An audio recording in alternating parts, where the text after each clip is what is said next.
It's always moving for a Russian to obtain the right to delve into his country's archives in search of his history and that of his ancestors. That of my own family's in Russia is in these boxes in the basements of the National Archives. The end of our history over there began at the same time as the end of Tsar Nicholas II's on March the 15th, 1917. That was the day the Emperor of all the Russias signed a paper that caused the world to enter a new era.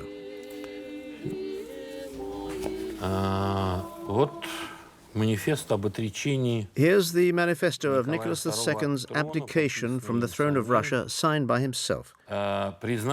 We do declare for the good of the people our desire to abdicate from the throne of the state of Russia and to give up supreme power over it. Not wishing to separate ourselves from our beloved son, we leave our birthright to our brother, the Grand Duke Mikhail Alexandrovich, and give him our benediction for the ascension to the throne of the state of Russia.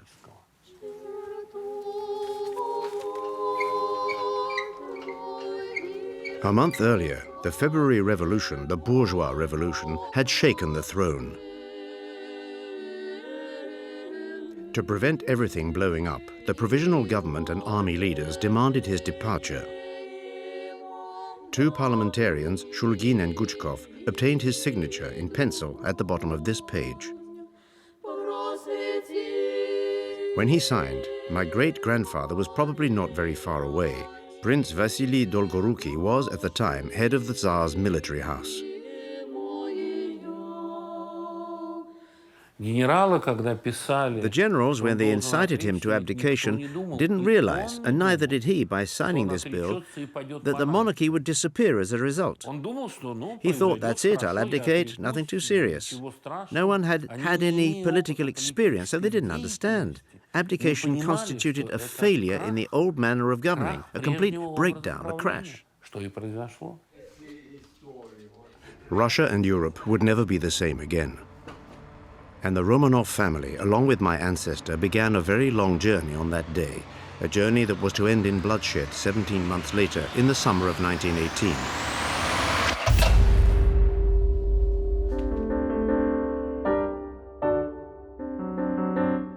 Before the war, the Russian imperial family had lived in an ivory tower. Nicholas had 4 daughters, Maria, Olga, Tatiana, and Anastasia. His German wife, Alexandre, who was born Alix of Hessen by Rhine, also gave him one son whom he loved, Alexei. A sensitive, fragile child, Alexei was hemophiliac, and Nicholas protected him like the apple of his eye.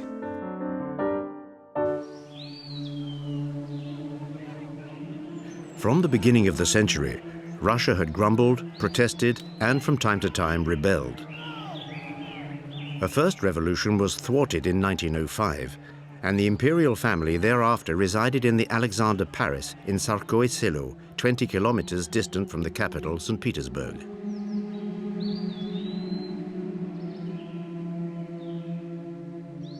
It was a haven of peace, sheltered from all riots and from the gossip and backbiting at court.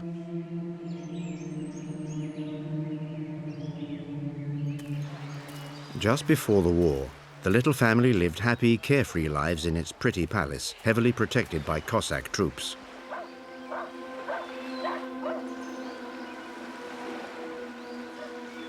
They played in the gardens. My forefather, Vasily, with his long moustache, watched over this little world, sheltered from fast-gathering threats.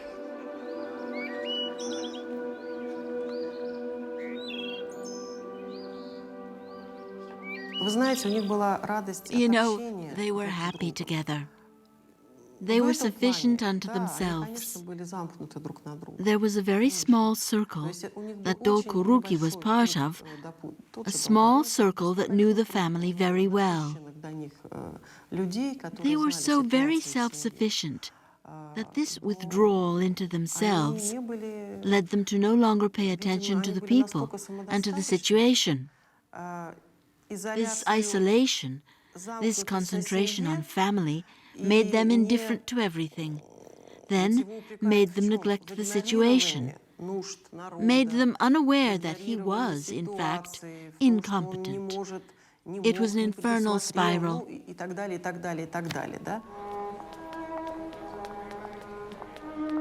Nicholas very quickly became the main instrument of his empire's downfall.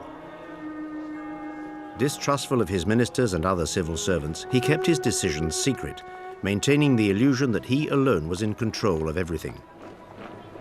He didn't even have a private secretary. This autocratic system was rotting at the root, and Nicholas immersed himself in fantasies. He saw nothing but peasants happy to be working in the fields. He was sure that the people were steeped in respect for the throne,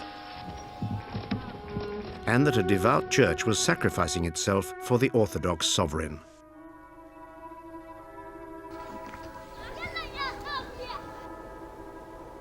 He didn't want to see that the vast majority of his 140 million Russian subjects were uneducated peasants. Half-starving, half-enslaved peasants that were, in growing numbers, looking for a way to survive in the city.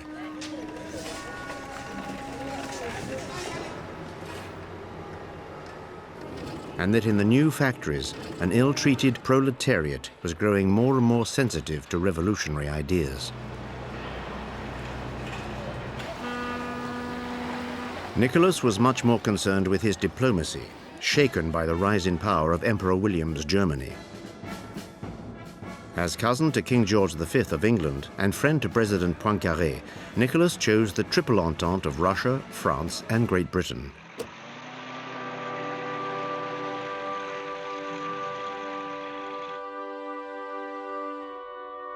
In 1914, when war broke out, Russia pretended to be ready. She threw 3 million men into battle, but it was an immediate disaster.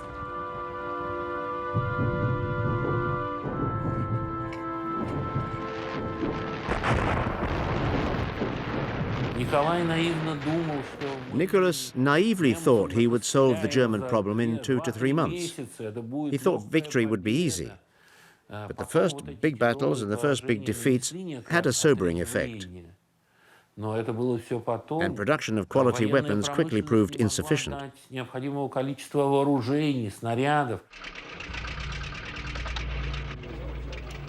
Russia was in retreat everywhere. So Nicholas II, to save his country, decided to take command of the army. He then immediately dismissed his uncle, that giant of a general whom his troops adored.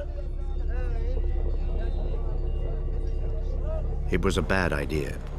From that moment on, Nicholas II was directly responsible for the disaster. By early 1917, the army had suffered 1.5 million deaths and 5 million wounded or taken prisoner. Russia had lost a substantial part of its western territory. Naturally, during the years 1916 to 1917, the population was exhausted by war, totally exhausted. It was interminable.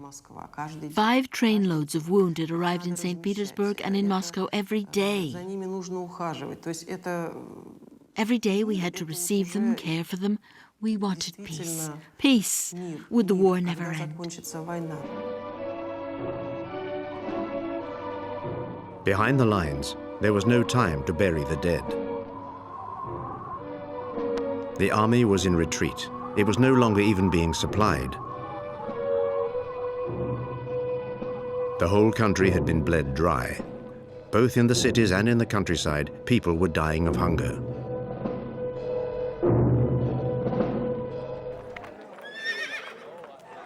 In February 1917, the bread riots brought the moderate socialists to power. Lenin and the Bolsheviks were waiting in the wings, organizing revolts and armed battles. When Nicholas II gave the order to open fire on the crowd, people were killed. After that, nothing would ever put a stop to the Russian Revolution. At the beginning of March, the Tsar abdicated in the heart of what had been his headquarters. He wrote, Wednesday, the last day at Mogilev. At 10 o'clock, I signed my retirement from the army, said goodbye to the staff. With the Cossack officers, my heart nearly broke. The weather was windy, turning to freezing. It was hard and painful.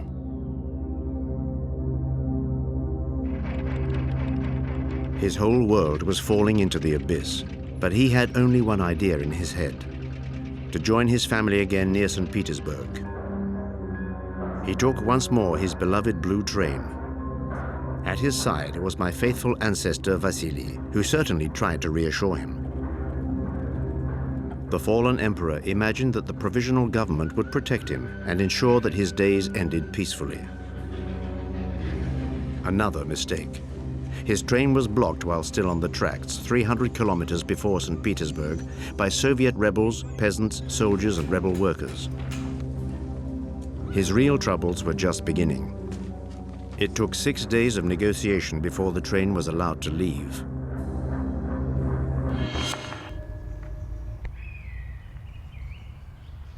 From that moment on, at the Alexandre Palace, nothing was going well. Hated by the Russian people, the German empress, too long under the evil influence of the monk Rasputin, was besieged in her palace. The provisional government dispatched troops, the prestigious Novgorod Guard, to protect the family. But the troubles at the palace gates were multiplying. In that month of March, Alexandra and her children just barely escaped a baleful fate.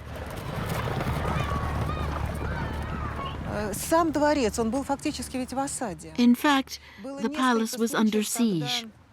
Those within were preparing to die, because near this very spot, which was almost the same then as it is today, several hundred soldiers, marginals, drunk or half-drunk, were gathered to attack the imperial family. They were just waiting for the order, but the order was never given. News of the Tsar's abdication spread very quickly. At the palace gates, the crowd was demanding explanations. March the 21st was the worst of days. The new general-in-chief, mandated by the provisional government, came to Alexandra to inform her that the whole family, including the Tsar, was henceforth under arrest. She wrote, I listened silently to the general who was still wearing his imperial decorations. He was not in control of what he was saying. God will be his judge. Revolutionary soldiers took over from the Novgorod Guard. A relative calm returned.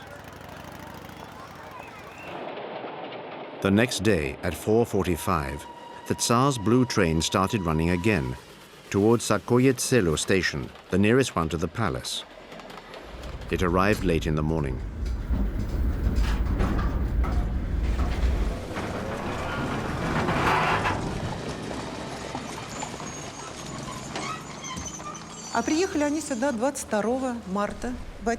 They arrived on March 22nd, 1917, at 11:30 in the station of Tsarskoye Selo, where we are now. There was only one colonel to greet the sovereign and his retinue. All those who had accompanied Nicholas on the trip jumped onto the platforms and scurried off like rabbits in all directions. Vasily Dolgorouky was the only one who got down from the train with any dignity with Nicholas. He was the only one who remained by his side to accompany him to Alexandre Palace and who would never leave him again. Both men climbed into a car and headed for Alexandre Palace. The Tsar did not yet know what his status was precisely, but the family informed him immediately when he finally arrived. Here, everyone was under arrest, the family and all those with them, including my ancestor Vasily. In the rooms, nothing much had changed, but the electricity had been cut and the water. They had to walk to warm up. It was the month of March and very cold. They went down and broke the ice on the ponds to have water. There were no supplies left. No one had brought any. They were literally living off tiny portions because there were still a lot of people in the palace. Conditions were exactly like a prison.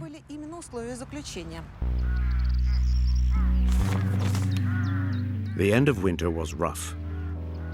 The temperature sometimes dropped to -40. They had to ration their pitiful supplies to prevent famine in the family and their reduced entourage. The symbols of the empire were forced to get calloused hands and turn their pretty park into a vegetable patch.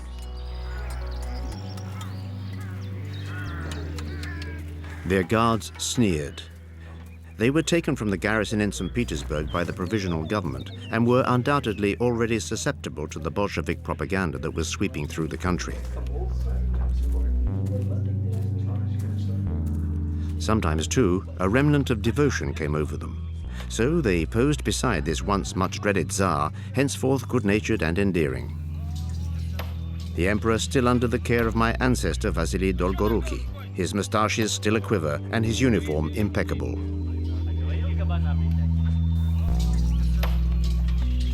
By spring, there were only a few faithful followers left at the Alexandre Palace, my great-grandfather among them. He is at the top left of this photo. Among those authorized to remain, there were his own mother and her new husband. There was also the tutor to the imperial family and 3 of the Tsarina's lady companions. One of them, Anna Verubova, wrote, I looked out of the window. In the gardens round the palace was the Emperor of all the Russias with his faithful friend, Prince Dolgorouky. They were surrounded by 6 armed soldiers who pushed the Emperor with their fists, cigarette butts in their mouths, as if he was some kind of a thug. You can't go over there. Come back here. Do as you're told. Surprisingly, the imperial family lived through it all unflinchingly. Once again, Nicholas II appeared detached from the contingencies of this world. The monarchy had not yet been outlawed. He could have looked for support, revolted, fled. In fact, he resigned himself to all the bullying. They even forbade Alexandra Fedorovna and Nicholas from communicating with one another. They were forbidden to speak in a foreign language. They could only use Russian. And during their walks, they were always observed. So they tried not to let them be alone. They feared some sort of pact or conspiracy, even though Nicholas and Alexandra had never done anything whatsoever like this. They strictly respected the disciplinary measures that had been imposed upon them.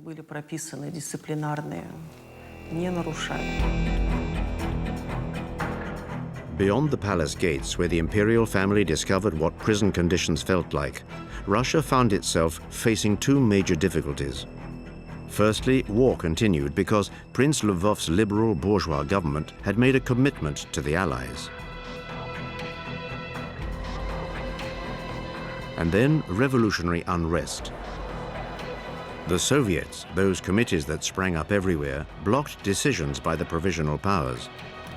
They still had very few members, but they were armed, and their demands were extremely popular. Lenin, in exile in Switzerland, directed the movement from a distance. The Germans were to help him regain a foothold in Russia. They supplied a train to center St. Petersburg with 200 of his followers. The German objective, to foment chaos in Russia in the hope that the Eastern Front would crumble.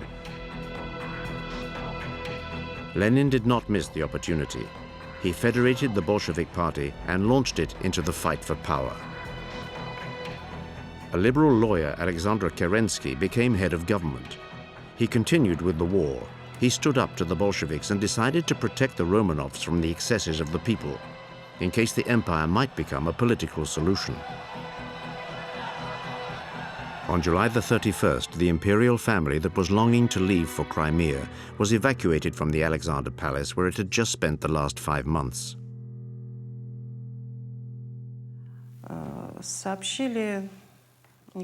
Nicholas had been told they were being sent to another place without any further detail. He asked for clarifications, but he was just informed to bring warm clothing. So they realized they were not leaving for Livadia in Crimea. But they had another hope, that they were being sent to England.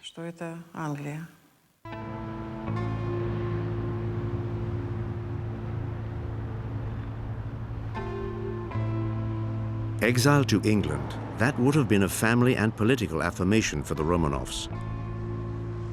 George V, firmly installed in Buckingham Palace, would surely hold out his hand to his dear cousin Nick. Before the war, the two families had seen a lot of each other, like all European monarchies had, entangled as they were in family alliances. Nicholas and George, cousins through the Danish royal family, had enjoyed a very warm correspondence. They looked so like each other. They looked unbelievably like each other. They cut their moustaches and their beards like each other, so I think they wanted to be like each other. But the King of England, coldly realistic, was to publicly abandon his cousin, the Tsar. George V, despite his affection for Nicholas II, didn't want the British monarchy to be associated with a hated foreign despot. And the thing about Nicholas II was he was looked upon all over Europe as the greatest tyrant in charge of a great power. Of course, he loved playing at we're cousins, we look alike as twins. But this meant, now, Nicholas, stay at home where you belong and let destiny decide your fate.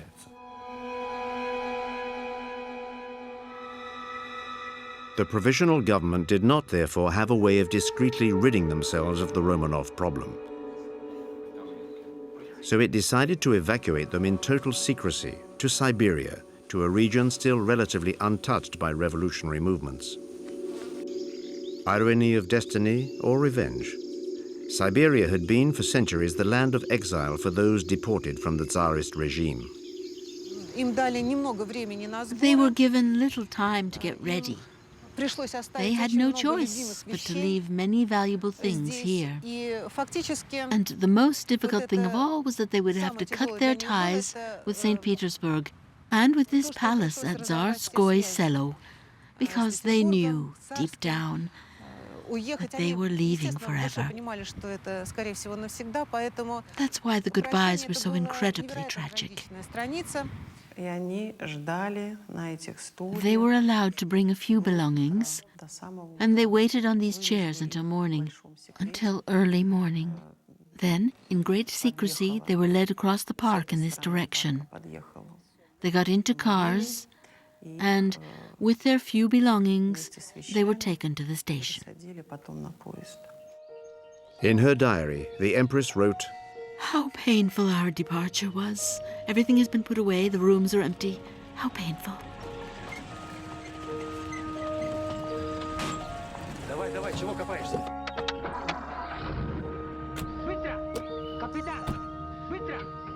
In the grey of dawn, a good 30 people were also secretly, or almost, taking the path to interior exile. The Tsar, the Tsarina, their 5 children, their Swiss tutor, 2 doctors, a few servants, among them Dolgorouky, faithful among the faithful. They headed for Tobolsk, 2,500 kilometers as the crow flies, but it was more than a week's journey by train and then by boat. For the first time in more than 2 centuries, there was no Tsar in the palace of St. Petersburg. So the new power, which was still bourgeois, scrambled for the leftover riches.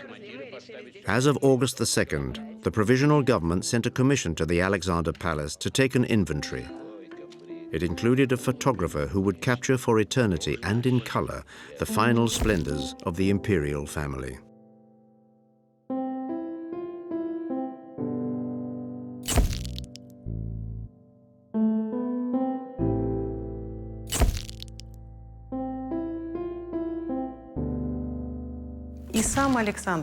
The Alexandre Palace was obviously very dear to them. It was where Nicholas and Alexandra had met, and where they spent their childhoods. It was their refuge, their enchanted garden, their youth. When they came here, they'd make a date in the children's little house. There's a lovely note about that in Nicholas's diary.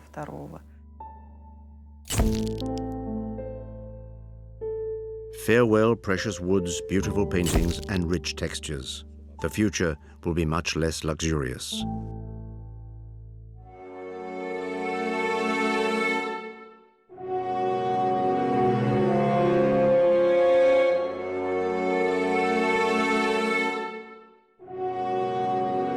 Here is where they would live henceforth.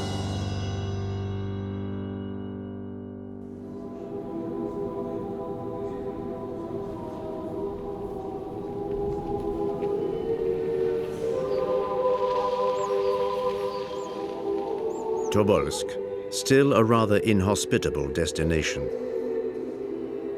In 1917, it was a large town that was inaccessible or practically. There was no station yet, just the river when it wasn't iced over.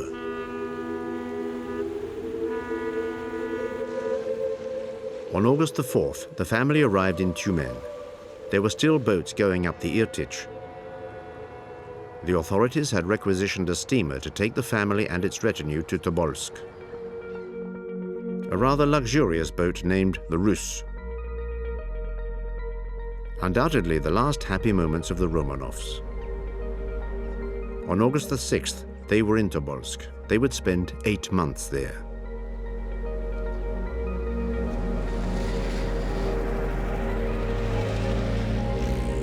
Dolgorouky disembarked and left to reconnoiter with a few other passengers. He couldn't believe what he saw. In the evening, he wrote in his diary, "We arrived in the town at 6 in the evening to see what the governor's house was like and what had been prepared. The general impression was overwhelming.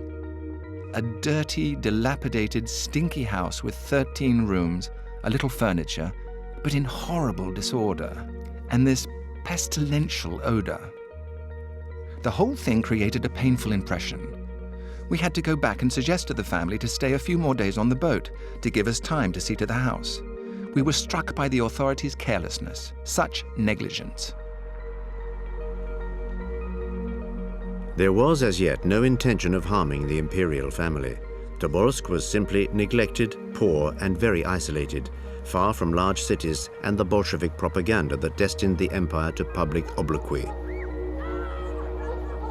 In this town, long used to taking in the empire's outlaws, no one had any intention of attacking the Tsar or his family.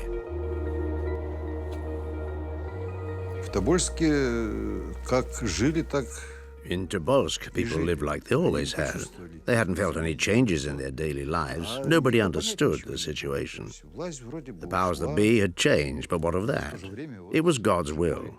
And at the same time, here we have the emperor arriving at Tobolsk with all his family. Several different versions did the rounds. Perhaps the entire government was moving here.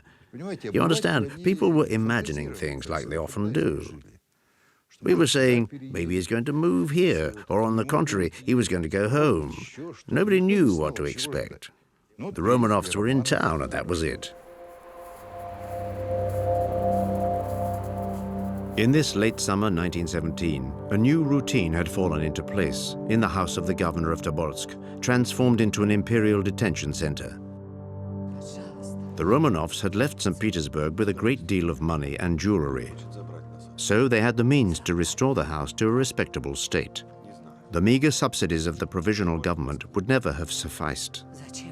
They always had with them a tutor, a few servants, Dolgorouky, 2 doctors, and guards, of course. The family turned in on itself with a few invented occupations.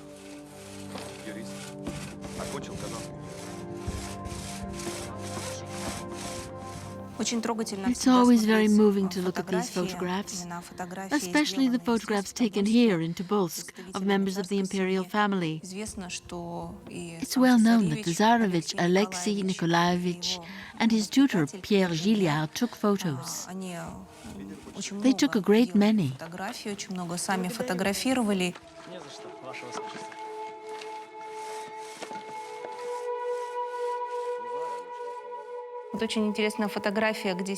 Here's a very interesting one, in which we see Nicholas II seated with his 5 children on the roof of a greenhouse, taking the sun. They were dressed in a way that's not very imperial. Such hats, such scarves. It's difficult to think that these young girls were great princesses, and that they might have become the wives of kings someday.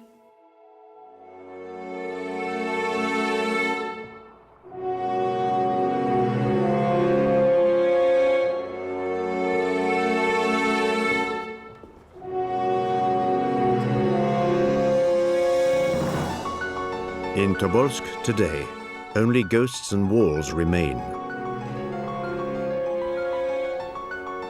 History has once again the freedom of the city in Russia. So the town has reconstituted this house to what it had been in 1918.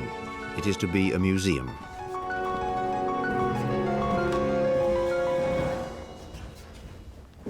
Nicholas had a table placed here.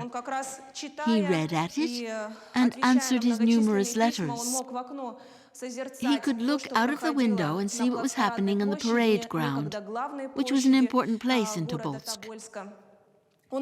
He prayed here, contemplated his country's fate and that of his people. His wife sometimes came to keep him company, sitting on the black leather canopy. And for liturgical celebrations or family moments, they went into the large common room over there.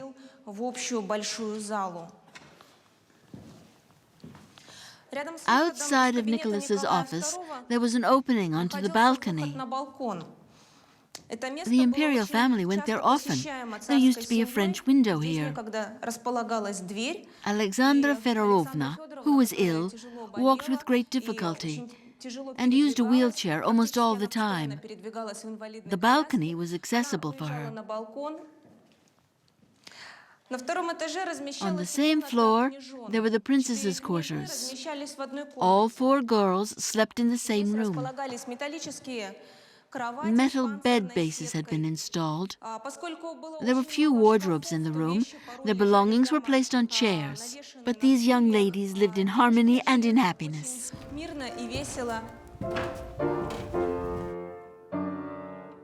There were practically no more newspapers, but the Tsar anxiously followed the evolution of events.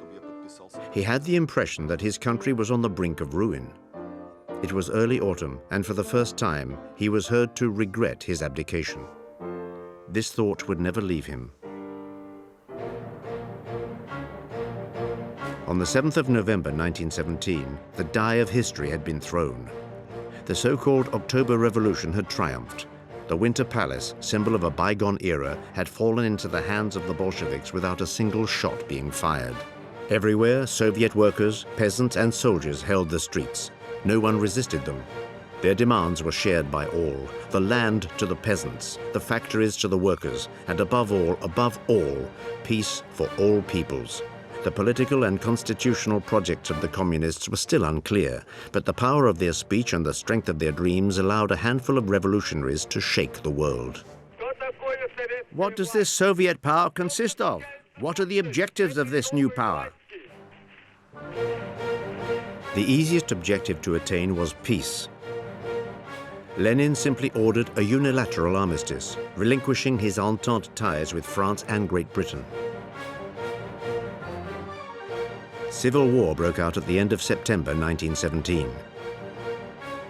A separate peace with Germany was vital for the country's new masters, who would need to defend the revolution. For the Romanovs, there would never again be a return to the past. Everything really changed when the Bolsheviks arrived. They removed the guards that had been there, replacing them with men of their own. And these men began to bully the family. The Romanovs were thereafter treated as commoners. Their jailers frequently evoked the family's imminent trial. The family often suffered insults and vexations. Val Dolgorouky was known to have begged the Tsar to remove his epaulettes to prevent incidents with the guards, who'd been given authority by the Soviets. My forefather objected to the guards who were too familiar with the duchesses. An anguishing boredom descended upon the yard where the royal family was kept. They only had a small courtyard encircled by a high fence so that no one could see them. The children sickened and were frequently ill. Nicholas and Alexandre had lost all heart for anything. There was not much left to eat, and as winter stretched out, their hopes were eclipsed. The nobility and the church, former pillars of Tsarism, had evaporated, and the great European dynasties stopped up their noses and their ears. The children's tutor, still with them, wrote in early April 1918. We're all in a state of mental anguish. We think we've been forgotten by all. Is it possible that there is no one willing to raise a finger to save the imperial family? Where are those who remained faithful to the Tsar? Why are they waiting so long?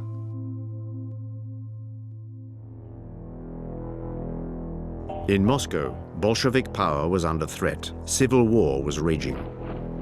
The Red Army was undergoing complete reorganization, and Lenin realized that the Romanovs could turn into the standard of the white counter-revolution that was spreading through the whole country, with the support of former allies who had been betrayed. The adventures of the revolution, the Czech intervention, the beginning of civil war, all this completely changed the course of events. It was Lenin's right-hand man at the time, Lakov Sverdlov, that found the solution to put the Romanovs out of the White Army's reach. He decided to have them transferred to the Urals, to Yekaterinburg. Lenin approved but signed nothing.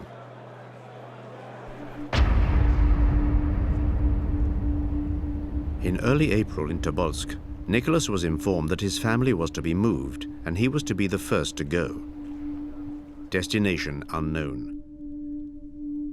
Nicholas didn't want to leave on his own, but he didn't really have the choice. His son couldn't walk, having had a bad fall on the staircase. And clearly the Bolsheviks were firmly determined not to put the whole family in the same train. There were more than 600 kilometers to cover in the chaos of revolution and civil war. Sverdlov's confidence man, Commissaire Yakovlev, organized 2 separate convoys to go to Yekaterinburg, the Red. In the first train, Nicholas wrote, At 4 o'clock this morning, we said goodbye to our dear children. I was with Yakovlev, Alexandre with Marie, and Dolgorouky with Bodkin. The temperature was freezing, and the wind most unpleasant.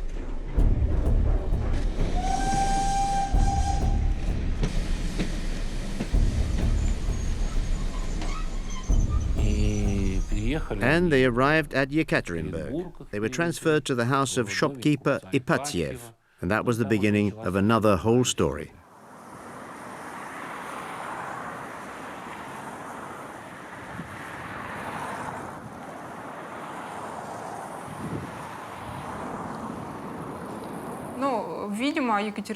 Presumably, Yekaterinburg had been chosen because there were already solid Bolshevik detachments there. Yekaterinburg was the center of factories in the Urals, and in these factories, convicts were working. So there were the necessary means for Bolshevik protection. In fact, everything in the town allowed for a sealed incarceration of the imperial family. They arrived on April 30th.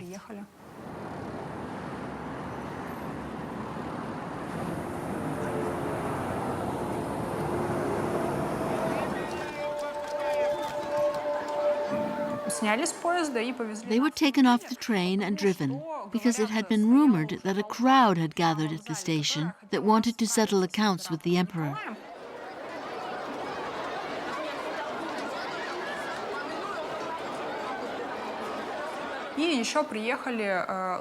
Then, the servants who had not left the imperial family arrived.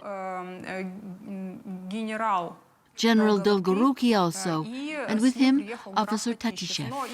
But they'd been separated. Dolgorouky and Ipatiev had been sent to prison. To house the family, the Soviets of Yekaterinburg had requisitioned the Ipatiev house in the middle of town. The owner had been promised that he would have it returned very quickly. In other words, the Romanovs would not be staying for long. Even today, no one knows precisely what the intentions of Lenin and the BP were in regards to the family. Hostages? Possible ransom collateral? It was a state secret, eradicated as was the Ipatiev house, which was torn down in the 1960s. All that remains are reconstructed models.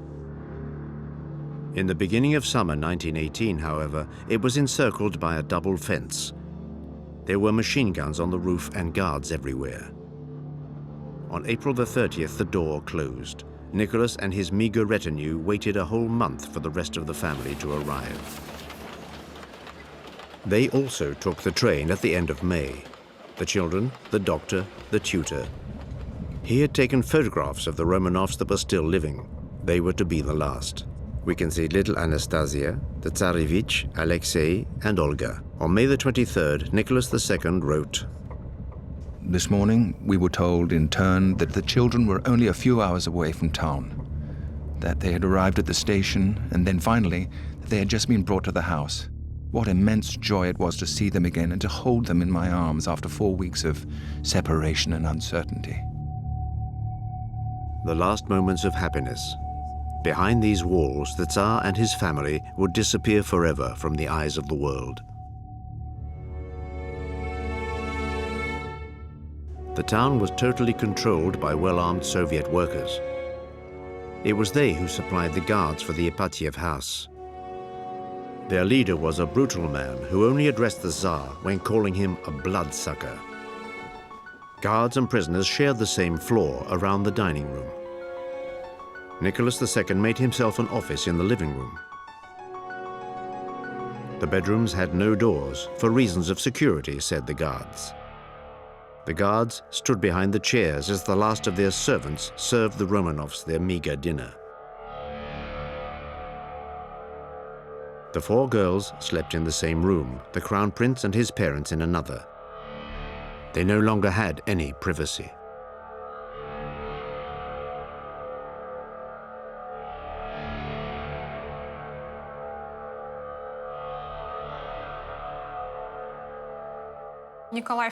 Nicholas II wrote again in his diary, for example, to go wash or to go to the toilet, you had to pass in front of a guard station. So, in fact, the imperial family was constantly under Bolshevik surveillance. On the same floor, the commander of the guard enjoyed the comforts of the Ipatiev house. He did not restrain his men when they insulted their prisoners or when they made dirty remarks to the young princesses.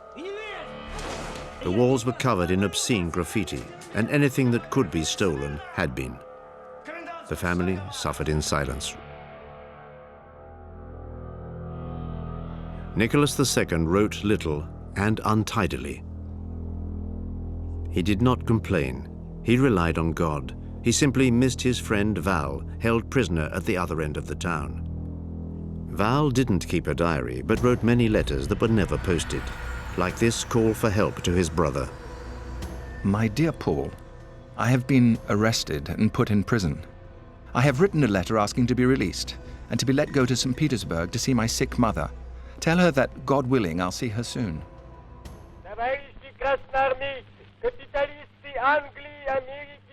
In Moscow, those in power were worried. Lenin hassled the brand new Red Army. The promised peace had not lasted. The counter-revolution, both monarchist and republican, was gaining momentum. It was once more chaos, carnage, and terror. White exactions in exchange for red crimes.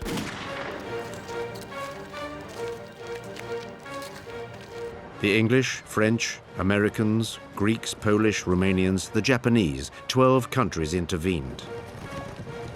In Siberia, a Czech anti-Bolshevik legion of 45,000 men took Omsk and marched on Yekaterinburg.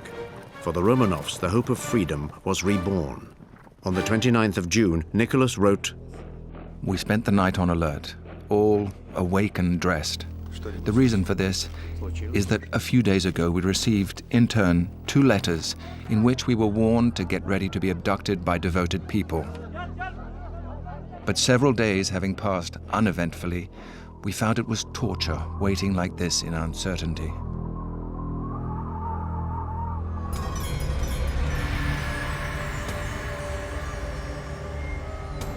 Lenin was not in the least uncertain. It was out of the question that the Tsar, if he were liberated by the Whites, become a symbol of the fight against the Soviets.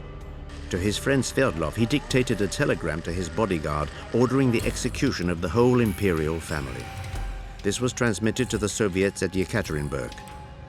The Soviet regime would deny until the day it fell that the order had been signed by the founder of the Soviet state.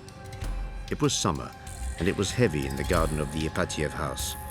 On July the 12th, Nicholas wrote his last words in his diary.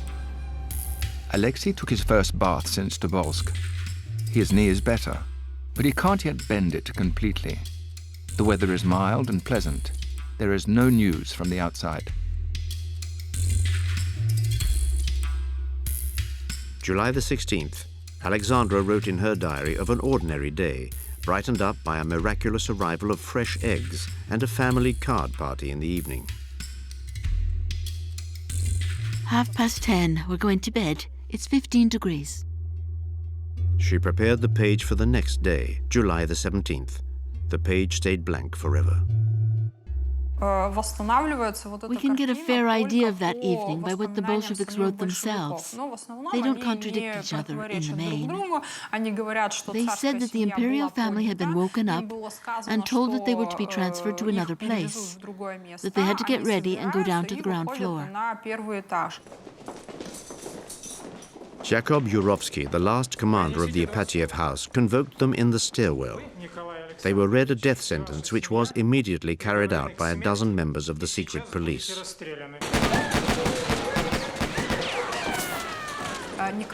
Nicholas II died immediately. He fell at once. Alexandra Fedorovna was killed with 2 gunshots. The girls stayed alive for a very long while as they had jewels, diamonds and other precious stones sewn into their dresses that protected them. As for the Tsarevich Alexei, it was written he suffered a long time. The Czech Legion arrived too. It was they who filmed the scene of the killings, but none of the victims were found. The murderers loaded the bodies into a truck. Those of the Tsar and his wife, their 5 children, and their last 4 servants. A platoon was ordered to make them disappear. The 11 bodies were dismembered, burned, drenched with acid, and buried in several different spots of this ravishing little forest called the Vale of the Piglet. There was only one official announcement acknowledging that Nicholas had indeed been shot, but also confirming that the family had been evacuated to a safe place. This allowed for the proliferation of a good number of impostors. Copies of this telegraph announcing the execution of the Tsar were posted in the streets. This was the official version until the fall of the USSR. It was not until 1991 that newly elected President Boris Yeltsin gave the orders for searches and investigations to be made. Today, historians are in no doubt. The entire family was executed, and their bodies have since been identified. Today, a cathedral has been built over what had been the Ipatiev house. It has become an important spot for contemporary orthodoxy. We are here to commemorate a great ecclesiastical event. Almost 100 years ago, a terrible crime was committed. The Russian Church considers the Tsar and his family to be saints. From 1917 until the end of the Soviet Union, it had prudently refrained from doing so. The Tsar and his whole family were killed, cut to pieces, tortured to death.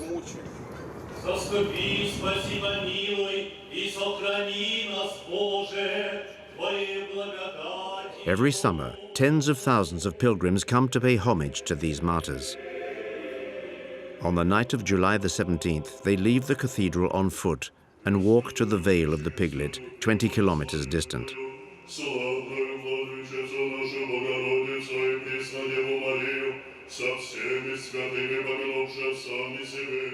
A curious mixture of devotion, nationalism, and bigotry, which also reveals the fascination of some Russians for a strong, centralized power.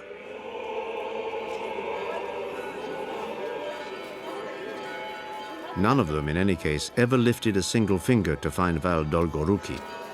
we only know that he'd been killed in a wood a week prior to the massacre in the Villa Ipatiev. But his death still fuels a quarrel among us, his descendants. There are those who consider him a hero because he served his master to the end. And others say, if he had been less stupid, he would have run like a rabbit from the station platform of Sakoye Selo in that spring of 1917. Within our family, this quarrel will never be settled. We do not have the certainties of the new Tsarists.